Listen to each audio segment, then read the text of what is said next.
Hello students, welcome to the online classes Saint Joseph English medium school. आज मैं 8th में हिंदी का first chapter पढ़ा रहा है जो कि प्रार्थना गीत है और लेसन का नाम है तेरी ये जमी। ये प्रार्थना गीत का मतलब होता है प्रेयर सॉन्ग। ज़्यादातर हम लोग प्रेयर सॉन्ग जो है मंदिर में या स्कूल की प्रार्थना सभा में करते हैं। ये ईश्वर से एक तरह से ये है कि हमारे लिए जो ईश्वर ने इतना सब कुछ किया हम उसे धन्यवाद देना चाहते हैं। तो प्रेयर सॉन्ग जो है वो हम ज़्यादातर व्यक्ति जो है अपनी कृतज्ञता स्थापित करने के लिए करते हैं। फिर इसके कुछ शब्दार्थ लिखे हैं जो कि उसमें हार्ड वर्ड के रूप में वो है। अभी लेसन के थोड़ा उसमें बताती हूँ।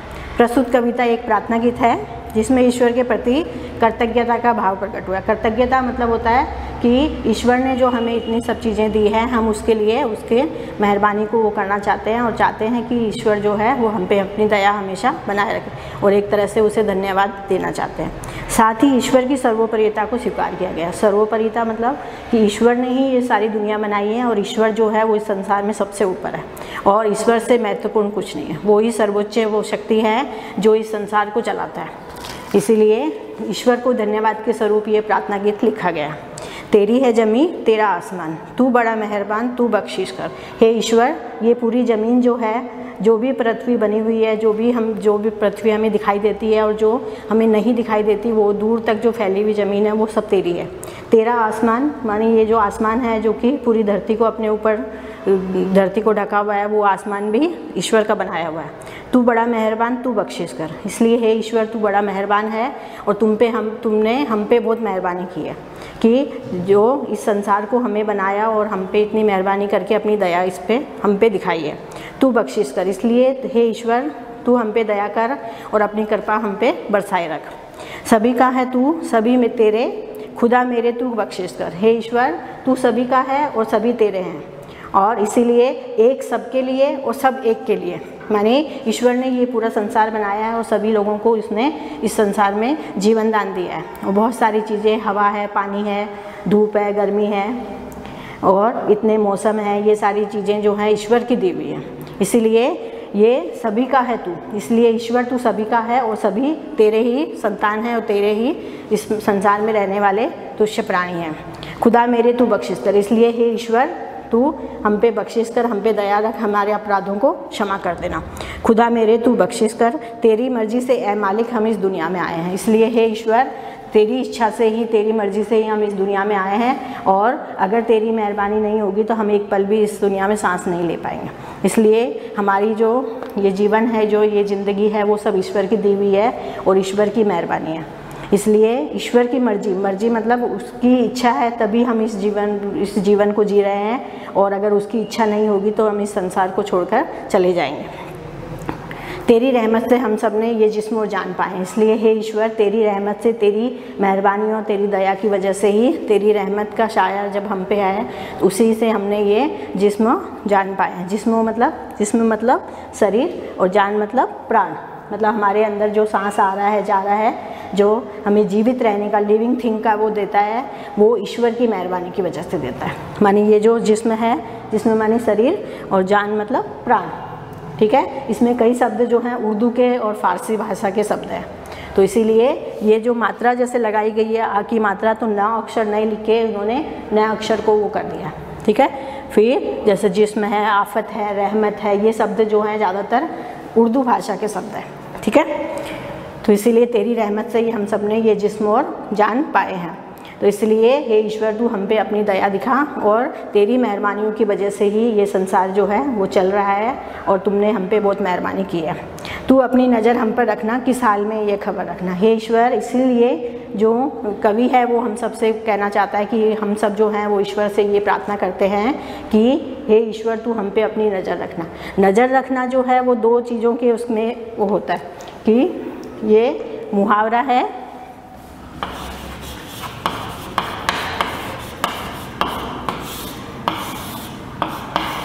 नज़र रखना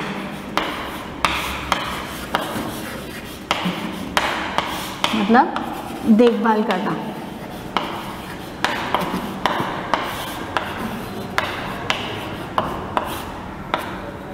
ठीक है। तो नज़र रखना मतलब कि एक मुहावरा का प्रयोग किया गया है। नज़र रखना मतलब नज़र रखने का दो अलग अलग तरीके होते हैं। एक नज़र रखना होता है कि देखभाल करना, और एक नज़र रखना होता है कि उसकी सुरक्षा की दृष्टि से उस पर ध्यान देना।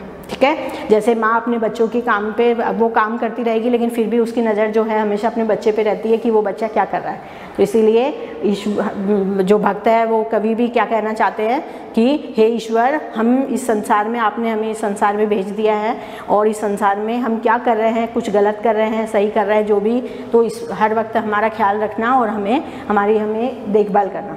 अगर हमसे कुछ अपराध हो गया हो तो हमें उसके लिए क्षमा कर देना। तो इसीलिए कवि जो है वो ईश्वर को धन्यवाद देना चाहता है, और वो चाहता है कि ईश्वर जो है वो हमें इस दुनिया में भेजने के बाद वो हमें भूल ना जाए। ठीक है, और वो चाहता है कि वो हर वक्त ईश्वर जो है अपनी नज़र हम पे रखे। ठीक है, तो नज़र रखने का मतलब वो हमारी कोई चौकसी नहीं कर रहा है कि हम कुछ गलत वो कर रहे हैं, लेकिन ये नज़र रखने का मतलब है कि हम हमेशा उसकी नज़र में रहें और वो हमारी देखभाल करें। कभी भी अगर हमसे गलती से कुछ अपराध हो जाता है तो वो हमें क्षमा कर दें। ठीक है, किस हाल में है ये खबर रखना, मानी हम किस हाल में हैं, हम दुख में हैं, तकलीफ़ में हैं, हर वक्त उस समय हम ईश्वर को याद करते हैं और ईश्वर, हम चाहते हैं कि ईश्वर हमारी उस वक्त सहायता करें। तो इसीलिए हम किस हाल में हैं कि हमें सिर्फ पैदा करके छोड़ दिया है, ऐसा नहीं होना चाहिए कि हम हर वक्त ईश्वर के साथ रहते हैं। कई बार हम ईश्वर को मानने से इनकार करते हैं और कई बार गुस्सा हो जाते हैं तो ईश्वर को बहुत भला बुरा भी बोल देते हैं, लेकिन फिर भी ईश्वर जो है वो बहुत मेहरबान है। और इसीलिए कवि चाहते हैं कि वो, हम किस हाल में इस संसार में रह रहे हैं, भूखे हैं, प्यासे हैं, क्या हैं, तो उस हिसाब से ईश्वर को भी हमें हमारी रक्षा करनी चाहिए। और हम हमेशा इस बात की खबर ईश्वर, हमेशा कवि चाहते हैं कि ईश्वर हमेशा हमारे लिए ये खबर रखें। ठीक है, कि किस हाल में है, कि उसमें है, तो इसलिए हम पे नज़र रखे, और जब नज़र रखेगा, हमारी देखभाल करेगा, तो उसे ध्यान रहेगा कि हम, मेरे जो भक्त हैं, जो जिनको मैंने पैदा किया है, तो वो किस हाल में है, ये खबर रखने की बात वो करना चाहते हैं। ठीक है, तेरी है ज़मीन, तेरा आसमान, इसलिए हे ईश्वर, इस संसार में जो भी ज़मीन है वो सारी तेरी ही है और ये आसमान भी तुम्हारा ही बनाया हुआ है। तू चाहे तो हमें रखे, तू चाहे तो हमें मारे, इसलिए हे ईश्वर, तू चाहे तो क्या कर सकता है, हमें रखे। मानी हमारी जो जान है वो तेरे ऊपर वो है, तो तेरी मेहरबानियों पे हम डिपेंड हैं, और अगर तू चाहे तो क्या कर सकता है कि हमें इस संसार में अधिक जीने की वो दे सकता है। हमें जन्म का सबको पता होता है कि हम कब पैदा होंगे, ये हमारे उसमें, हम आज के साइंस के उसमें बहुत सारी चीज़ों का वो हो गया, तो पहले से पता चल जाता है कि कब हमारा जन्म कब होगा, लेकिन हमारी मृत्यु कब होगी ये हमें नहीं पता है। ठीक है, तो इसीलिए ये जो मृत्यु का जो वो है वो ईश्वर के हाथ में है, कि ईश्वर की अगर मेहरबानी हम पे होगी तो वो जितने दिन चाहता है उतने दिन ही वो हमको इस संसार में रखेगा, और अगर वो नहीं चाहता तो हम एक पल भी एक्स्ट्रा सांस नहीं ले पाएंगे।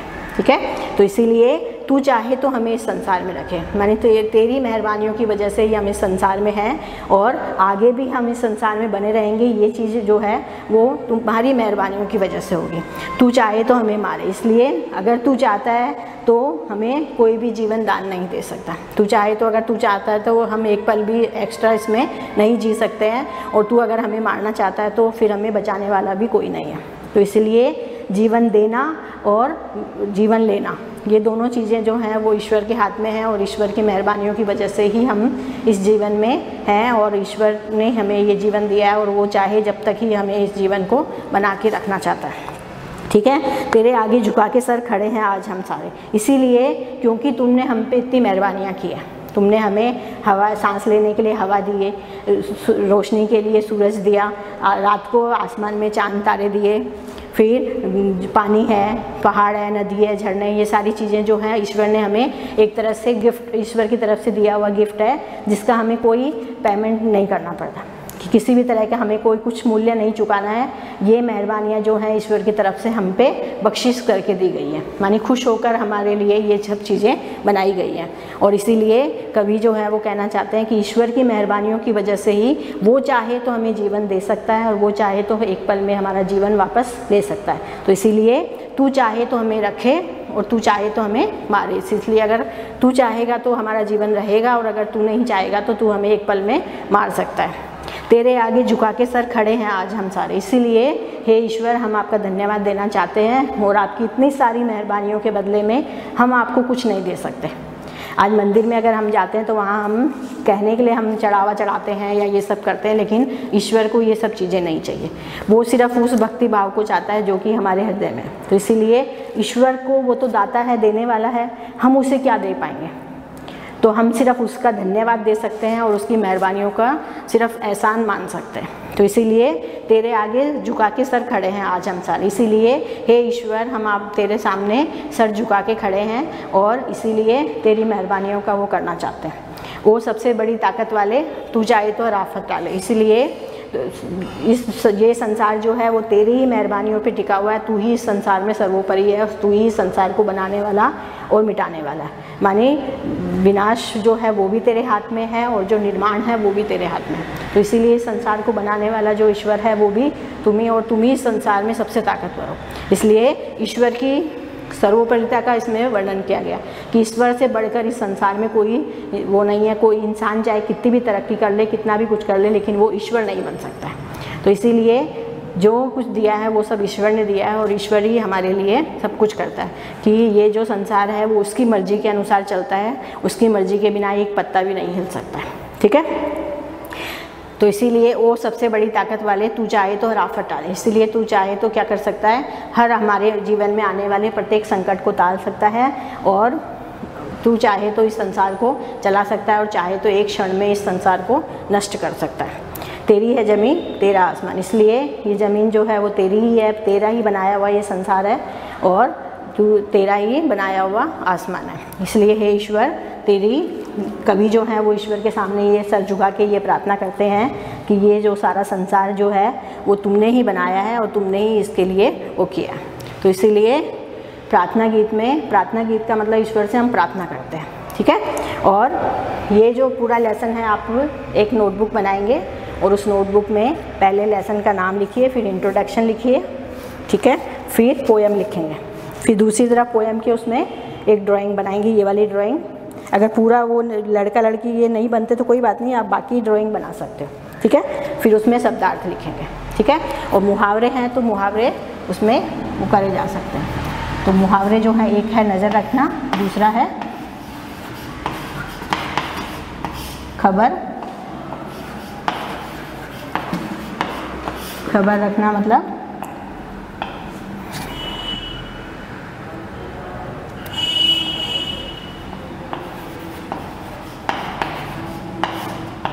ध्यान देना। ठीक है? तो इसीलिए कवि जो है वो ईश्वर से ये प्रार्थना करता है कि ये सारा सब संसार जो है वो तेरा ही बनाया हुआ है और ये ज़मीन भी तेरी है, और इसलिए ये मुहावरे और जो शब्दार्थ हैं वो आप नोटबुक में लिखेंगे और ये पोएम भी लिख के लाएंगे। Thank you.